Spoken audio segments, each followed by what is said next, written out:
Today, we are holding a special memorial service for John Hartley, who designed and built this beautiful Dharma hall and passed away 10 years ago. To begin with, I'd like to share a Dharma passage. The founding master said, "Both sentient and insentient beings in this world all possesses the element of life, and nothing is completely annihilated but merely goes through a change of form. For example, when a person's corpse decomposes in the ground, it enriches the soil and makes the grass in the area verdant. When the grass is cut, made into compost, and used as fertilizer, the crops will grow and produce abundant grain. When the grain are eaten by people, they will turn into their flesh and blood, helping them to sustain life and remain active. If one looks at it from such a perspective, then nothing in the universe dies or is extinguished for good. Even a single straw will manifest itself into 100 million transformations and exhibit various kinds of creation and talents. Therefore, you must inquire deeply into such a principle and awaken to the truth that all things in the universe sustain endless lives through the principle of neither arising nor ceasing." John Hartley, although he's not here with us physically, his spirit is alive in this Dharma hall and will always be remembered.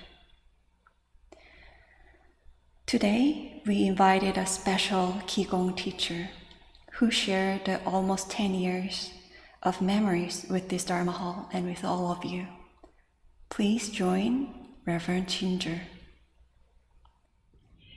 Good morning, friends in North Carolina. It's me, Ginger, at the One Dharma Center.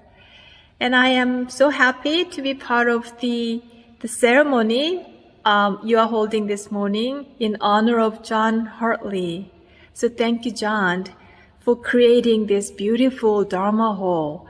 And that has been a blessing, such a blessing to the community there.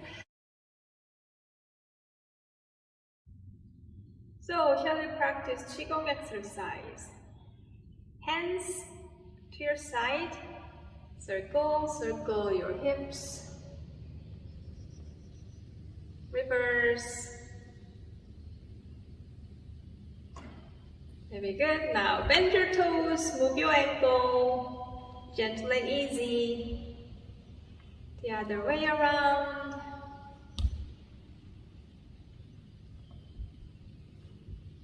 Now palms up, fingers in, back, side.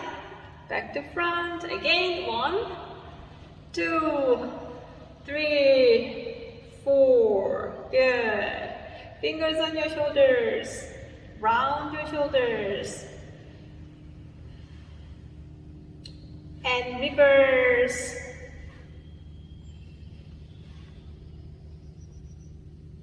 And arms down. Now head down, head up. Head back to center, ears to your side. Now to the other side. Come back and circle your neck. So pick one direction and gently, slowly circle your head. Go to the other direction.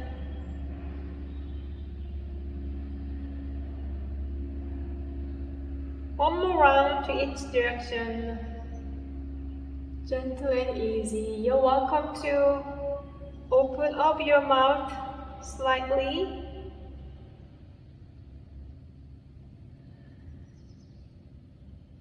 And come back. Good.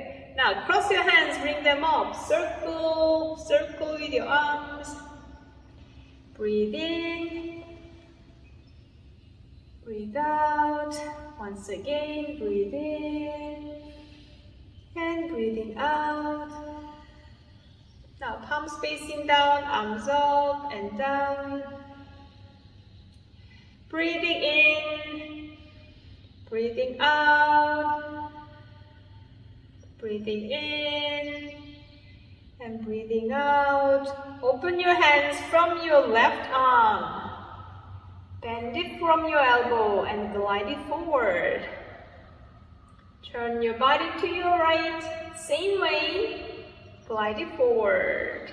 One more time. Breathe in, breathing out, breathing in, and breathing out. I am grabbing this circle and I'm doing this. Turn your body to your right and push your upper hand forward and bring your lower hand to your side. Same thing to your left, down and up, turn and push. Once again, grab a circle, breathe in, breathe out. One more time.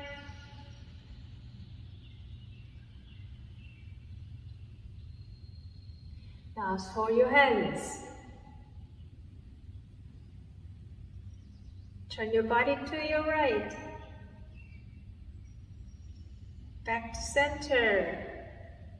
Cross your upper finger down to your wrist and turn your body to your side. Again, come back to the center.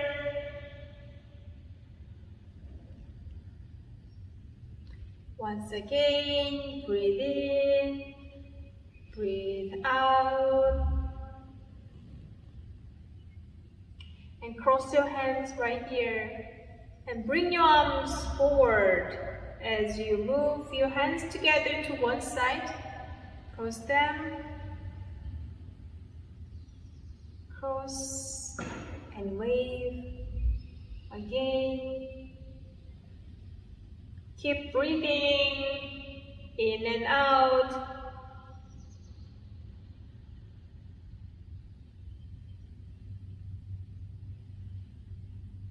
Both hands down.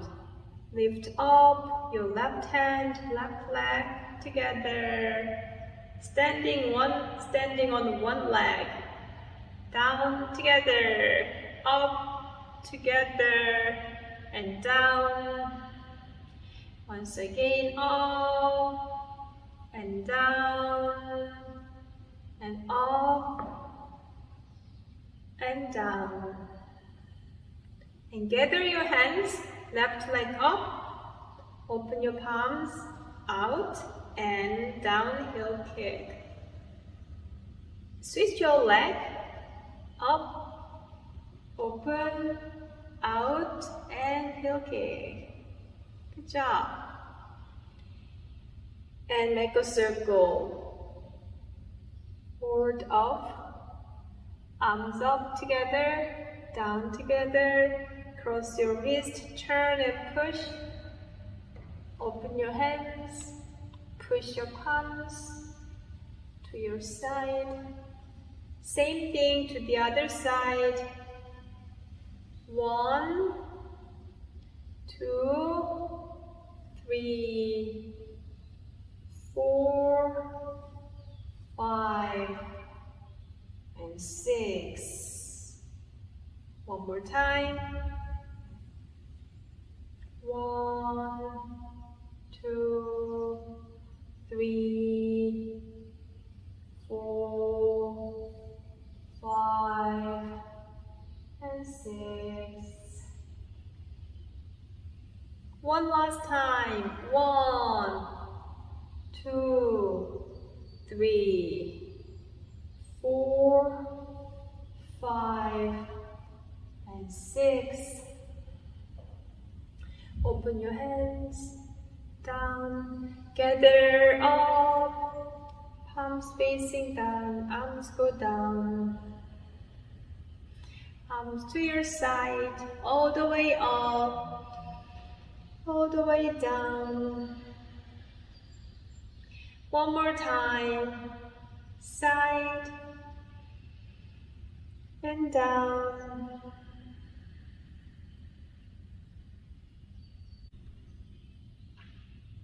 Now enjoy your sitting meditation. With gratitude, I bow to the grace of heaven and earth, the infinite source of marvelous existence.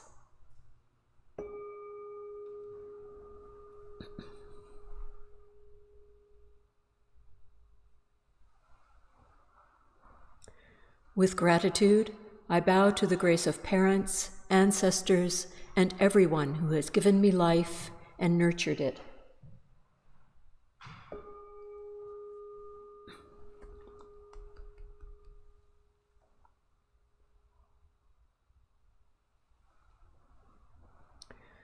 With gratitude, I bow to the grace of fellow beings. We are enriched and sustained through our interconnectedness.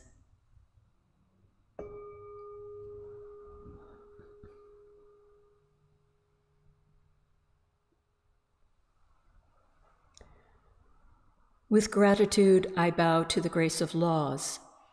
We are shaped through Dharma and universal principles, and guided to develop justice and freedom in human law.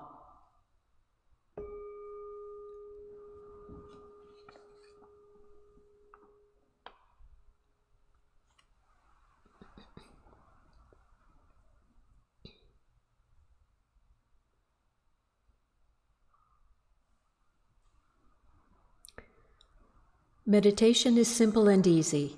Anyone can practice it. Please take time to find your most comfortable position on the floor or in a chair. Now wiggle to release any tension in your body.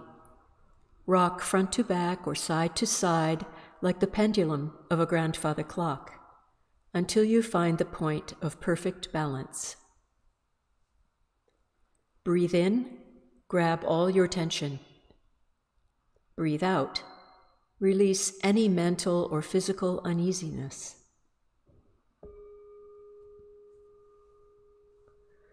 Scan your entire body to see if there is any tension, especially in your face and head, neck and shoulders.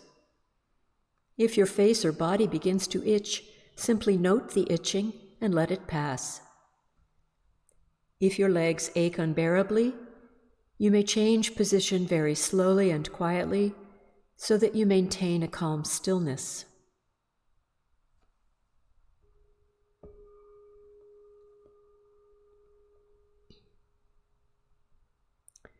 When thoughts arise in your mind, do not be disturbed by them. Do not react to your thoughts or pursue them. Recognize that they are just thoughts. They will disappear by themselves. Continue to bring your awareness back to your danjan, abiding breath. When your mind is calm, concentrated, perfectly focused, and at peace, you will rest in the realm of samadhi, deep meditation. You will no longer feel any distinction between yourself and others, finding yourself free from the limits of time and place. We are grateful to sit quietly together, finding the still point within. May we be here now, deeply aware of our ever calm, ever alert spirit.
영주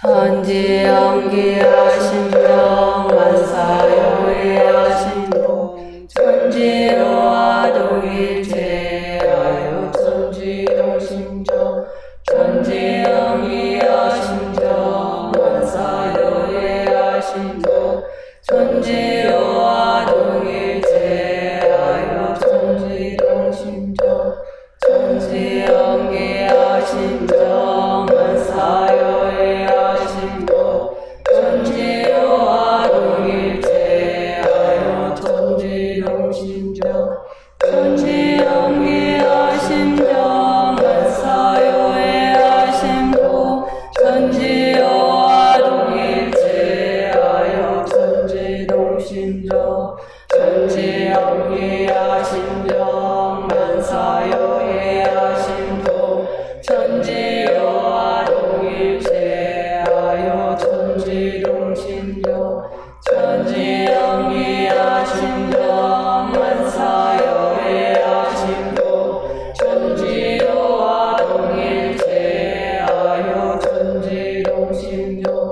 천지연기하심정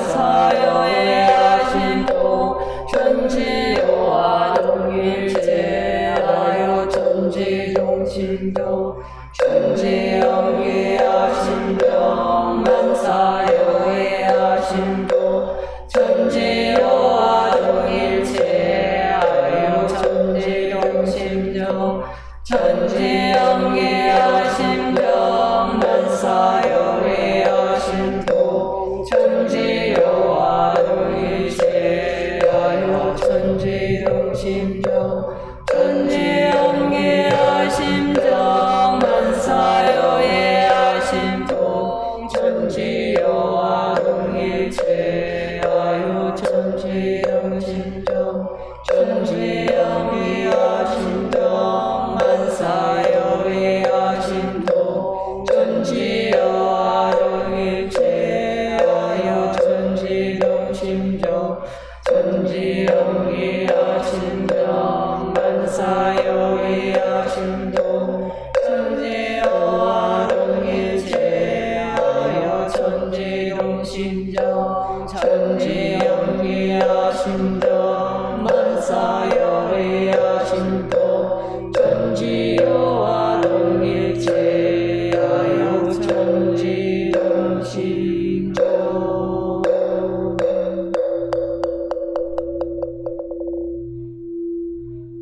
Prayer for world peace.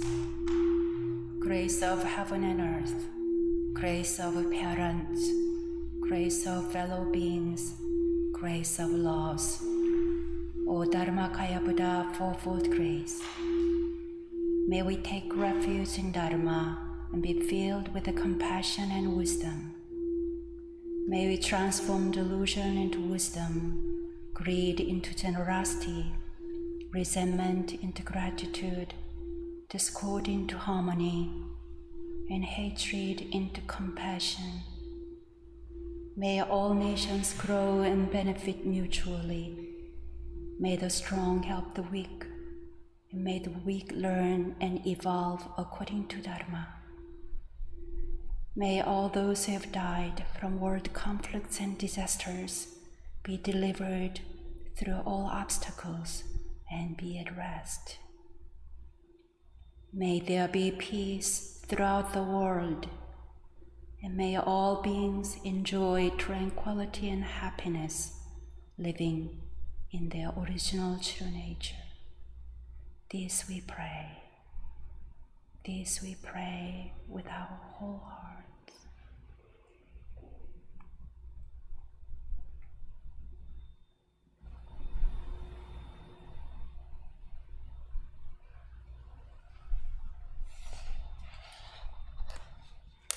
Prayer for world peace.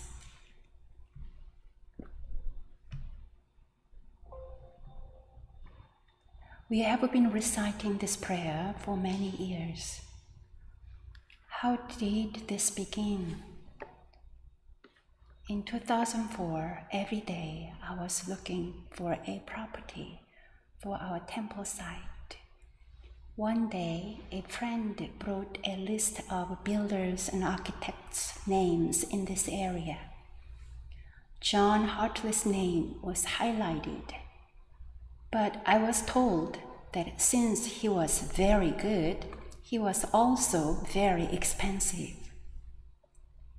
So with a cautious mind, I called him to see if he would help me build a Buddhist temple. Without knowing who I was or how much funding I had, he immediately said yes. Soon after, he began helping me search for land or a property with an existing house. From 100 sites I personally visited, more than 24 properties became candidates. John then visited all those places. Sometimes he crawled under dusty houses on his back to inspect foundations. More often than not, he said, "This is not the right one because of the house structure. This is not the right one because of the location." I felt we might never find the right place for our temple site, but he encouraged me to patiently keep searching. After a while, I felt very sorry that I was taking up so much of his time.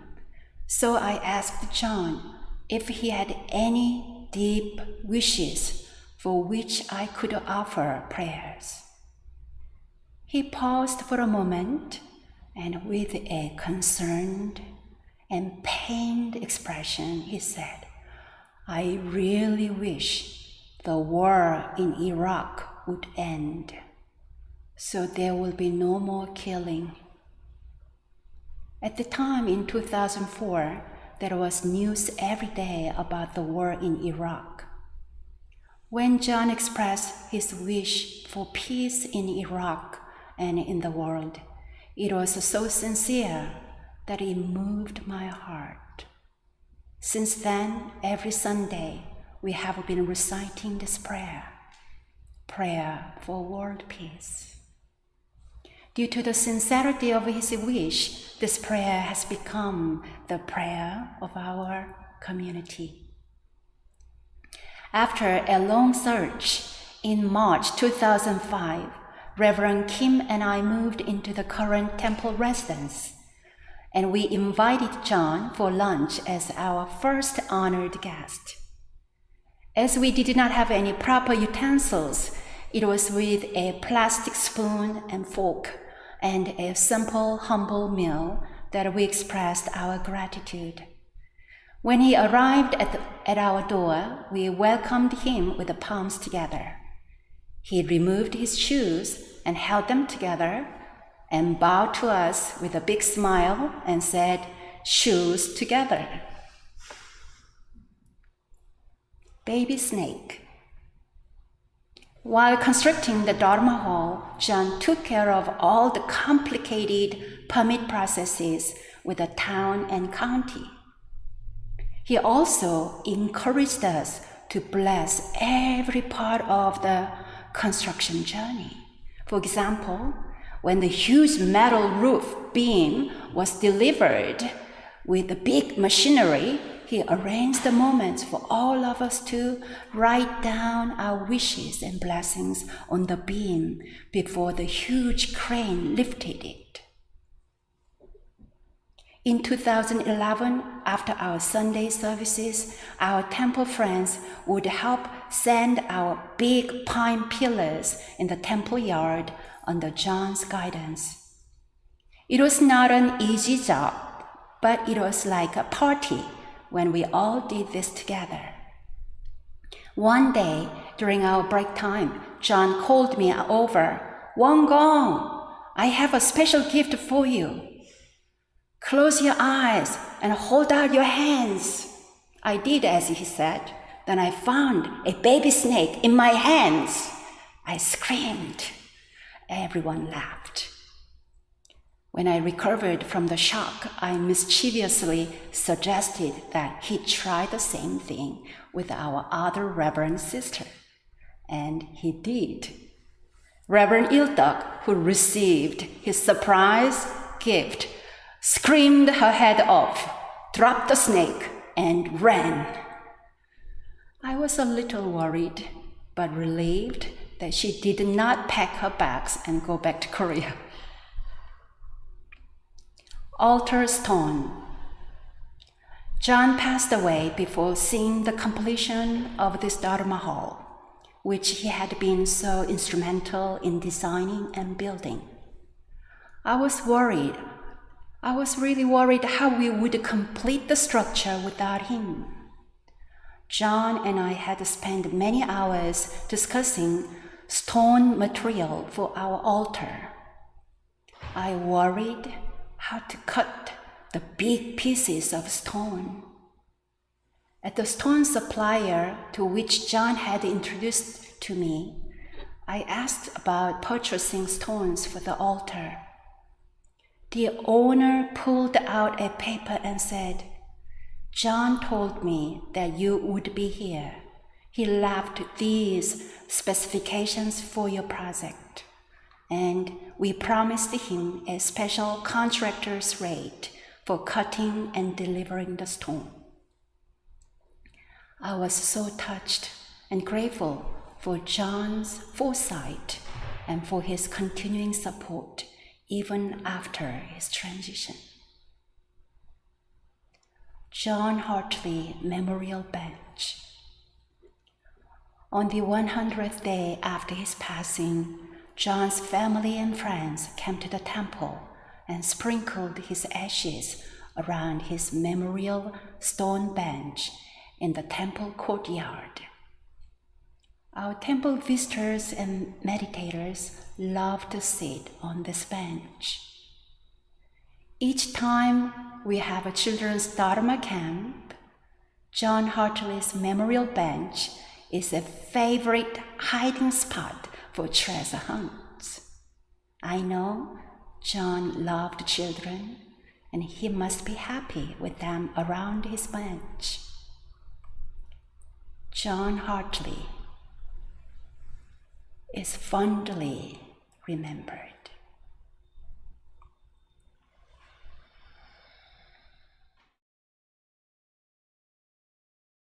Temple began with a humble class of 3 students who met and meditated in rental and temporary spaces. As the Sangha grew, members could add workshops, study programs, Dharma camps, and retreats to their practice. Within 2 years, the group realized a need for a bigger Dharma hall. After land was purchased in 2005, members and gracious donors went to work in many ways to make the vision of their spacious Dharma hall a reality. Architect John Hartley generously gave of his skills to design the building. Volunteers worked tirelessly to raise funds through many community activities, and as always, prayer was the center of their practice. It was clear we needed a new Dharma hall, but how would we make that happen? You know, one of the things the priests here did was what they call 1,000-day prayer. They said the same prayer for a new Dharma hall, for the permitting process through the town council to go through. They said that same prayer every single day for 1,000 days. We had, I think, something like 90 people who actually dug dirt and put paint on walls and did all kinds of jobs that needed to be done. So it brought together people who really invested themselves in this building going up. It's gorgeous. It's just North Carolina red dirt on those walls, and it's perfectly beautiful.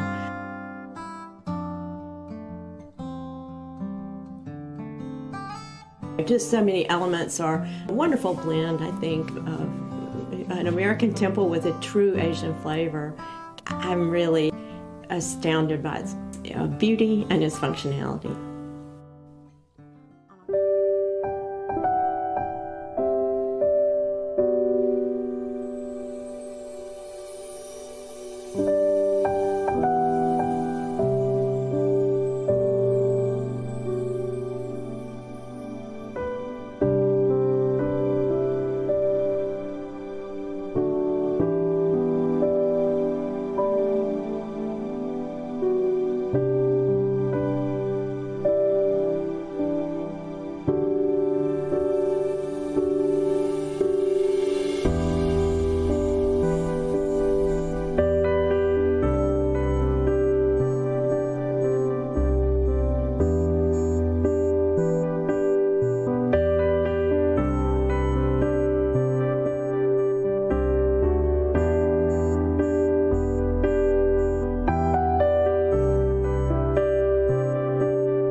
Lynn Jeffy will share her memories about her beloved husband, John. I still remember very clearly that at our groundbreaking ceremony, Lynn sprinkled flower petals on the ground where the altar was later built. Lynn supported John's wish to complete the temple before he died. After Lynn's sharing, we are also very happy that John's close friend, John Carterman, will grace us with the Indian flute music.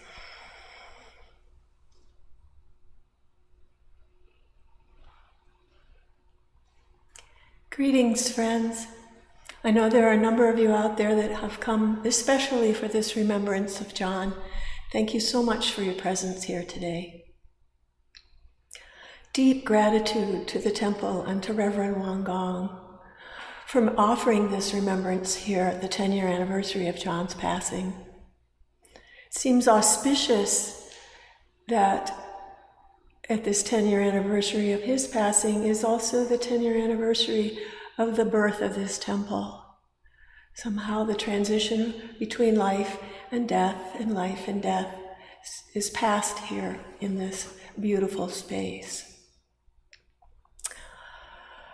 Oh, John was a large presence. How do I speak of him in only a matter of minutes? He had a striking presence, beyond being tall and strong. He had brilliant blue eyes and a radiant smile that brought warmth to everyone who was greeted by him. I've heard many people over the years say to me how they felt when they were in his presence. They felt deeply seen and heard by him.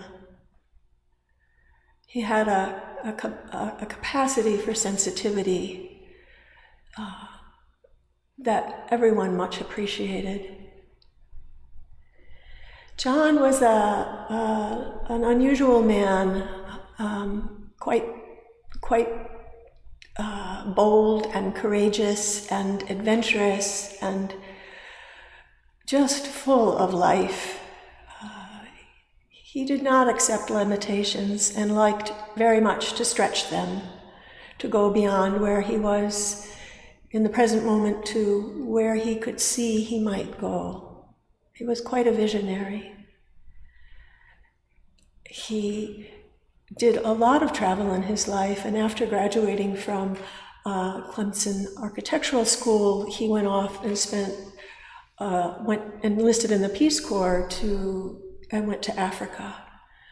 And after his service in the Peace Corps, then went on to travel for over a year overland with some friends.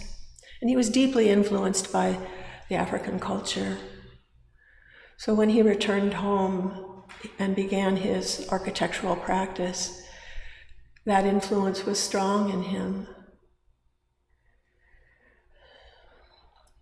John was mostly motivated, interestingly, as I've been reading his journals, the thing he most wanted to accomplish in his life was to connect people to the earth and to the natural world.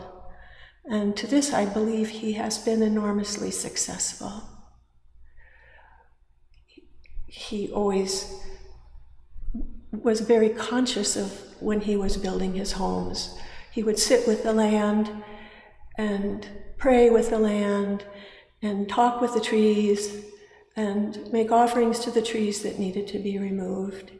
He brought a deep consciousness to his work.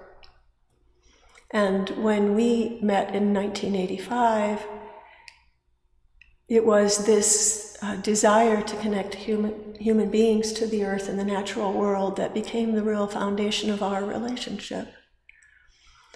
As we moved through our lives together, we also found a mutual passion and were able to support each other in creating forms of community building, of creating sacred circles, and bringing spiritual teachers to our community. And together we were able to support each other so well in providing this for our community. Over the years of his work in constructing residential homes, he found a real calling in providing sacred space in each of the developments he created. And in this way, he has left behind such a beautiful legacy for the developments, the neighborhoods that he created, as well as for the larger community. The triangle is dotted with these beautiful sacred spaces that will serve as a legacy long into the future.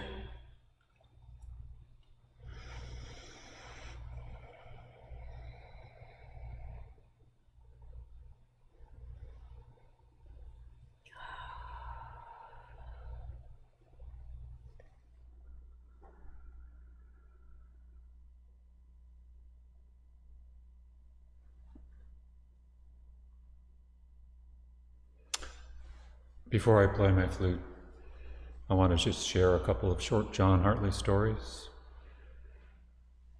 In the weeks leading up to his death, John was unable to keep up with the daily supervision of the final stages of the temple construction. One afternoon, his friend Chuck brought him here for what was to be his last visit. A few workers were busy finishing up some drywall and floor trim. Reverend Gong met John and invited him to be the first person to meditate in this space. An empty drywall bucket was found, turned over, and John sat in meditation. All the busyness ceased in the room. In this way, John initiated the now 10-year tradition of Dharma practice in this beautiful temple. I was blessed and humbled to be with John and his family on the morning of his death. Shortly after I arrived at his home, he asked me to play my flute. Sitting on the edge of the bed, I played maybe 5 minutes. I allowed a long, silent pause after the playing stopped. The silence continued and became very deep. I turned to see that he had passed. The eagle,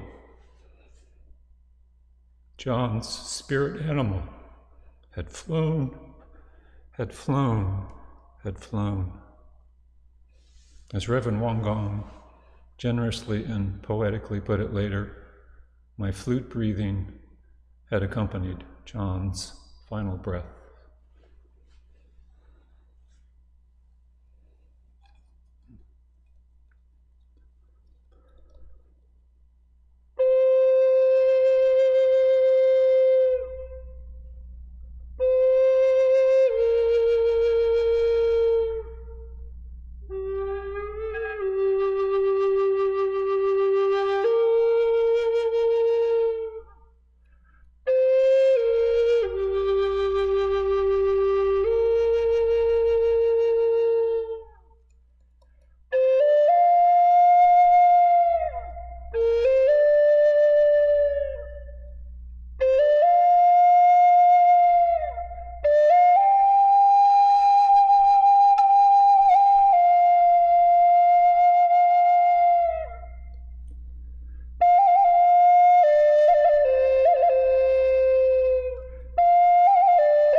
Dear John, for the last 10 years, there have been many wonderful moments and events in our Dharma Hall space.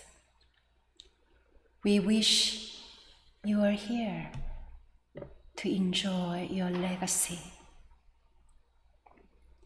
If the concept of reincarnation is true, I often wonder if you may be somewhere nearby as a 10-year-old boy or girl, a sweet puppy or a baby snake. Please continue to smile upon us. We are one in this marvelous existence. Thank you, John, for being a founding father of our temple. May you be free. May you be happy.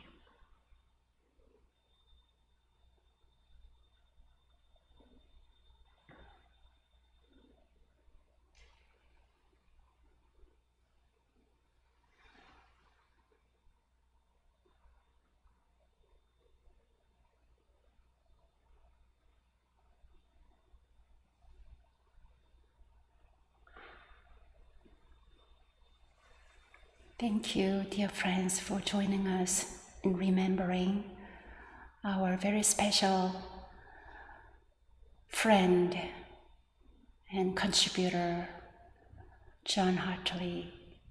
We hope to see you next weekend.